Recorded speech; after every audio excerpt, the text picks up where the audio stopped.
आज सांगलीच्या जिल्हाधिकाऱ्यांना भेटून सांगलीमध्ये NCDX जे वेअरहाऊस आहे त्या वेअरहाऊसमध्ये 1200 टन हळद आहे ती अत्यंत निकृष्ट दर्जाची आहे।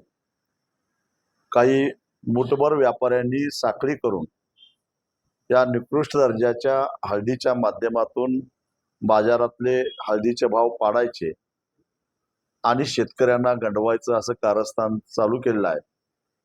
तेव्हा आम्ही विनंती केली जिल्हाधिकाऱ्यांना, कारण जिल्हाधिकारी या नात्यानं त्यांना तो अधिकार आहे NCDXच्या गोडाऊनमध्ये जाऊन प्रत्यक्षामध्ये जे मापदंड आहेत त्या मापदंडाप्रमाणे ती हळद आहे काय तपासून बघा, नसेल तर NCDXचे संबंधित अधिकारी आणि व्यापारी त्यांच्यावर कायद्यानुसार कडक कारवाई झाली पाहिजे। कारण शेतकऱ्यांच्या हळदीचा भाव पाडायचं हे एक मोठं कारस्थान आहे आणि याच्यामध्ये हजारो कोटी रुपयाचा फार मोठा भ्रष्टाचार होतोय। आज जगभरामध्ये हळदीची प्रचंड टंचाई आहे। भारतीय आणि विशेषतः सांगली कोल्हापूरच्या हळदीला प्रचंड मागणी आहे।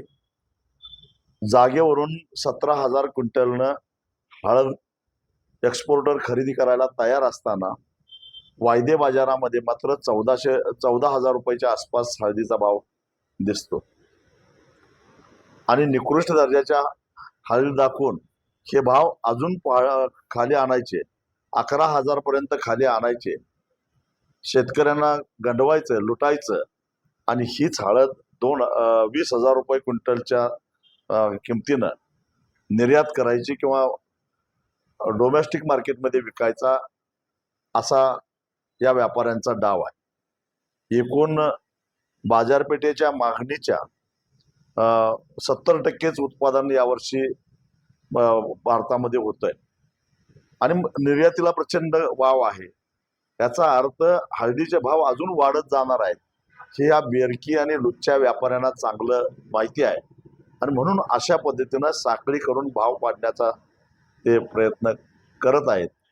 शेतकऱ्यांना माझी विनंती आहे, 2010 साली हळदीला 16,000 रुपये क्विंटलनं आपण भाव घेतला आणि 16 वर्षानंतर आपण जर का 14,000नं विकत असू तर नेमकं चाललंय काय?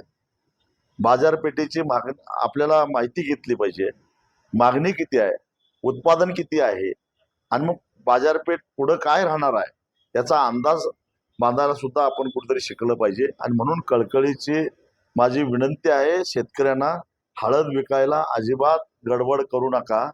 या व्यापाऱ्यांचं कारस्थान हाणून पाडून किमान 18 ते 20,000 पर्यंत हळदीचे भाव सहज जाऊ शकतात आणि तोपर्यंत कुणीही हळद विकू नका एवढी शेतकऱ्यांना माझी कळकळीची विनंती आहे।